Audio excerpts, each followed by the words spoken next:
Hello ළමයි කොහොමද එන්න අම්මගේ පුතාගේ කෝලමක් බලන්න. අපේ බබාට මාර ආසාවක් ආවා මේ මගේ මූණේ මේකප් එකක් දාන්න. ඉතින් එයාගේ ආසාවට මං ඉඩ දුන්නා. මට ලොකුවට මේකප් බරු නෑ. සාමාන්‍යයෙන් ටිකෙන් ටිකක් තියෙනවා. ඒ ටිකෙන් එයාට දුන්නා. ඉතින් මගේ මේකප් එක දාන්න කියලා. එයා ඉතින් මේක දැම්ම නෙමෙයි මගේ මූණේ හතර අතේ ඉලුව තියාගෙන. පේනවනේ. මුළු මූණෙම ගා ගන්නත් බෑ. දත් වලයි කට ඇතුලේ හැම තැනම ඉලුවක්. එයාගේ මූණ පේනවනේ මේකප් එක දාන්න හරි සතුට.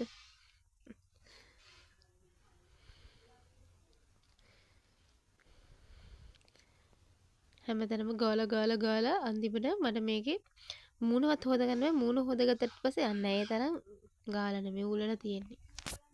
වීඩියෝ එක අවසන් වෙනකම් බලන්නකෝ.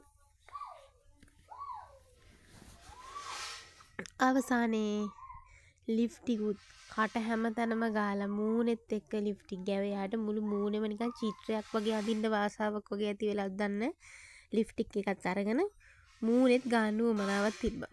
කොහොම හරි මුළු මූණෙම ගාන එක නවත්ත ගත්තා. අවසානයේ මෙන්න මෙහෙම තමයි තිබ්බේ. අපේ මේකප් ආටිස්ට්